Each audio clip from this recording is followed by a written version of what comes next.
இயேசுவில் அன்பார்ந்த சகோதர சகோதரிகளே, நண்பகல் நேரம் மதிய வெயில் கொளுத்திக் கொண்டிருந்தது. மரத்தடியில் ஒருவன் நன்றாக உறங்கிக் கொண்டிருந்தான். அந்த வழியாக வந்த விறகு வெட்டி அவனை பார்த்தான். கடுமையான உழைப்பாளியாக இருக்க வேண்டும். உழைத்த களைப்பால் தான் இந்த வெயிலிலும் இப்படி உறங்குகிறான் என நினைத்து கொண்டே சென்றான். அடுத்ததாக ஒரு திருடன் ஒருவன் அந்த வழியாக வந்தான். இரவு முழுவதும் கண் விழித்து திருடி இருப்பான் போல தெரிகிறது. அதனால்தான் இந்த சுட்டெரிக்கும் வெயிலிலும் அடித்து போட்டது போல் தூங்குகிறான் என நினைத்து கொண்டே சென்றான். மூன்றாவதாக குடிகாரன் ஒருவன் அந்த வழியாக வந்தான். காலையிலே நன்றாக குடித்து விட்டான் போல இருக்கிறது. அதனால்தான் குடிமயக்கத்தில் இப்படி விழுந்து கிடக்கிறான் என நினைத்து கொண்டே சென்றான். சிறிது நேரத்தில் துறவி ஒருவர் வந்தார்.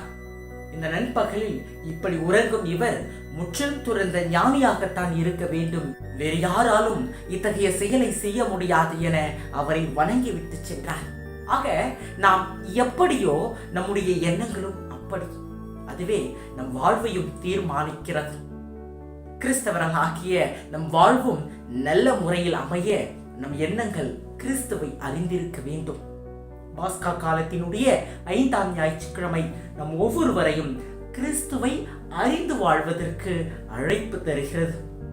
நாம் பாஸ்கா காலத்தில் பயணித்தாலும் இன்றைய நற்செய்தியை வாசிக்கும் போது இயேசு தந்தையிடம் செல்வதற்கு முன்பு தன் சீடர்களுக்கு எடுத்துரைக்கும் பிரியாவிடை செய்தியை போல இது தெரிகிறது. நாம் கொண்டாடவிருக்கும் இயேசுவினுடைய விண்ணேற்ற பெருவிழாவிற்கும் தூய ஆவியாரினுடைய வருகையான பெந்தகோஸ்து விழாவிற்கும், அதாவது இயேசு ஆவியால் மீண்டும் வருவதற்குமான ஒரு முன் அடையாளமாக, ஒரு தயாரிப்பாகத்தான் இந்த நற்செய்தி பகுதியை நான் பார்க்கிறேன். நம்மை தயாரிக்கும் இந்த ஆரம்ப புள்ளி நாம் இயேசுவை அறிவதற்கும் நமக்கு அழைப்பு தருகின்றது. அன்பானவர்களே, இயேசுவினுடைய பணிவாழ்வை 2 வகைகளாக நாம் பிரிக்கலாம். ஒன்று உயிர்ப்புக்கு முன் பணிவாழ்வு, 2 உயிர்ப்புக்கு பின் பணிவாழ்வு. உயிர்ப்புக்கு முன் பணிவாழ்வு இது இயேசுவினுடைய 3 ஆண்டு பொது பணியை எடுத்துரைக்கிறது. இந்த பணி வாழ்வில் இயேசு சீடர்களை அழைத்தார். தன்னோடு உடன் இருக்க தன் பணியை தொடர்ந்தாற்ற அவர்களை தயாரித்தார். இறையாட்சியை பற்றி பறைசாற்றினார். நோய்களை குணமாக்கினார். பேய்களை ஓட்டினார் மற்றும் இறந்தோரை உயிர்ப்பித்தார். சிலுவை பாடுகளை ஏற்று தன் உயிரையே தந்தார் என்பதை குறிக்கிறது. உயிர்ப்புக்கு பின் பணிவாழ்வு என்பது இது முற்றிலும் இயேசுவின் சீடர்களுக்கான பணிவாழ்வாகவே அமைகிறது. அச்சத்தில் இருந்த சீடர்களுக்கு நம்பிக்கையூட்டுவது, துணையாளராம் தூய ஆவியை அனுப்ப வாக்களிப்பது, உலகெங்கும் சென்று படைப்பிற்கெல்லாம் நற்செய்தியை அறிவியுங்கள் என்று எடுத்துரைப்பது மற்றும் நான் மீண்டும் உங்களுக்காக வருவேன் என கூறுவது என இயேசுவினுடைய இந்த வாழ்வு சீடர்களை தயாரிப்பதாகவே அமைகிறது. இன்றைக்கு நாம் கேட்டு தியானித்துக் கொண்டிருக்கின்ற இந்த நற்செய்தி பகுதியும் இயேசுவினுடைய இத்தகைய பணி வாழ்வாகவே அமைகிறது. இந்த பகுதி கிறிஸ்தவர்களாகிய நாம் ஒவ்வொருவரும் இந்த இயேசுவை முழுமையாக அறிந்து வாழ்வதற்கு அழைப்பு தருகின்ற ஒரு பகுதியாக இருக்கிறது. இயேசுவை அறிவதற்கான அடையாளங்களை இன்றைய நற்செய்தி பகுதி தருகிறது. குறிப்பாக இன்றைய நற்செய்தியினுடைய முதல் பகுதி இயேசுவின் 3 வாக்குறுதிகளை எடுத்துரைக்கிறது. இறை நம்பிக்கை 14வது அதிகாரம் 1வது வசனம், இறை அரசு 14வது அதிகாரம் 2வது வசனம் மற்றும் இறை வருகை 14வது அதிகாரம் 3வது வசனம். ஆக இன்றைய நற்செய்தியினுடைய அந்த முதல் 3 இறை வார்த்தைகளும் இயேசு நமக்கு தருகின்ற 3 அடையாளங்களாக இருக்கிறது. இது நாம் இயேசுவை அறிவதற்கும் மற்றும் அவரில் வாழ்வதற்கான அடையாளங்களாகும். மேலும் இது அச்சத்திலும் கலக்கத்திலும் இருந்த சீடர்களுக்கு நம்பிக்கையூட்டுவதாகவும் மன உறுதி அளிப்பதாகவும் அமைகிறது. இந்த பகுதி அச்சத்திலும் வாழ்வின் கலக்கத்திலும் சூழ்ந்திருக்கும் நமக்கும் நம்பிக்கையூட்டி இயேசுவை அறிந்து கொள்ள வழிவகை செய்கிறது. என்பார்களே, இன்றைய நற்செய்தியில் இயேசு தன் சீடர்களிடம் தனக்கும் தந்தைக்கும் உண்டான உறவை வெளிப்படுத்துகிறார். நீங்கள் என்னை அறிந்திருந்தால் என் தந்தையையும் அறிந்திருப்பீர்கள். யோவான் நற்செய்தி 14வது அதிகாரம் 7வது இறை வார்த்தை. ஆக இயேசுவை அறிந்திருப்பது தந்தையாகிய இறைவனை அறிந்திருப்பதாகும். இயேசுவை அறிந்திருப்பது சரியான வழியிலும் உண்மையிலும் மற்றும் நேர்மையான வழியிலும் நடப்பதாகும். இதைத்தான் இயேசு வழியும் உண்மையும் வாழ்வும் நானே, என் வழியாயின்றி எவரும் தந்தையிடம் வருவதில்லை என்கின்றார். 14வது அதிகாரம் 6வது இறைவார்த்தை. இங்கு இயேசு கிறிஸ்தவர்களாகிய நமக்கு வாழ்வின் வழியை காட்டுவேன் என்றும், உண்மையை விளக்கி கூறுவேன் என்றும், மற்றும் புது வாழ்வை பெற உதவுவேன் என்றும் சொல்லவில்லை. மாறாக தன்னையே வழியாக, உண்மையாக மற்றும் வாழ்வாக எடுத்துரைக்கிறார். கிறிஸ்தவர்களாகிய நாம் ஒவ்வொருவரும் பாவத்தால் தவறான வழிக்குள் செல்லாமல் இருக்க இயேசுவே என்று நம் வழியாக மாறுகிறார்.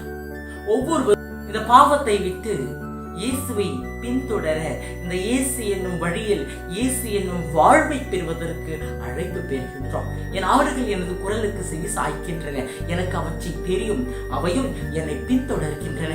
நான் அவற்றிற்கு நிலை வாழ்வை அளிக்கின்றேன், அவை என்றுமே அழியா. யோவான் நற்செய்தி 10வது அதிகாரம் 27 மற்றும் 28 இறைவார்த்தைகள். ஆக ஆடுகளை சரியான பாதையிலே வழி நடத்துகின்ற நல்ல ஆயனாக இயேசு இருக்கிறார். அவர் பாதையில் நாமும் செல்ல அழைப்பு பெறுகின்றோம். பாவத்தால் எழுந்து போன வாழ்வை இயேசுவே நம் வாழ்வு என உணர்ந்து அவரை அறிந்து வாழ்வதன் மூலம் பெற்றுக்கொள்ள அழைப்பு பெறுகின்றோம்.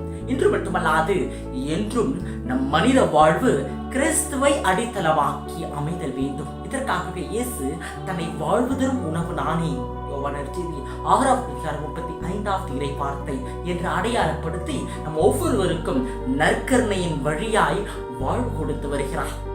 மேலும் உயிர்த்தெழுதலும் வாழ்வும் நானே, என்னிடம் நம்பிக்கை கொள்பவர் இறப்பினும் வாழ்வார். யோவான் நற்செய்தி 11வது அதிகாரம் 25வது இறைவார்த்தை என இயேசுவில் நம்பிக்கை கொள்பவர் என்றுமே வாழ்வார் என்கிறார். இன்னும் தம் ஒரே மகன் மீது நம்பிக்கை கொள்ளும் எவரும் அழியாமல் நிலை வாழ்வு பெறும் பொருட்டு அந்த மகனையே அளிக்கும் அளவுக்கு கடவுள் உலகின் மேல் அன்பு கூர்ந்தார். அன்பானவர்களே, பொதுவாகவே மனிதர்களிடத்தில் 2 விதமான ஆசைகள் உண்டு. அதுவே ஒரு கிறிஸ்தவன் இயேசுவை முழுமையாக அறிந்து கொள்ளவும், அறிதலால் அவன் உணரும் இயேசு என்னும் வழியையும் உண்மையையும் மற்றும் வாழ்வையும் பெற தடையாகவும் இருக்கிறது. அதற்கு இன்றைய நற்செய்தி இருவரை எடுத்துக்காட்டாக நமக்கு தருகிறது. ஒன்று தோமா இயேசுவிடம், ஆண்டவரே, நீர் எங்கே போகிறீர் என்று எங்களுக்கு தெரியாது, அப்படி இருக்க நீர் போகும் இடத்துக்கான வழியை நாங்கள் எப்படி தெரிந்து கொள்ள இயலும் என்கின்றார். யோவான் நற்செய்தி 14வது அதிகாரம் 5வது இறைவார்த்தை.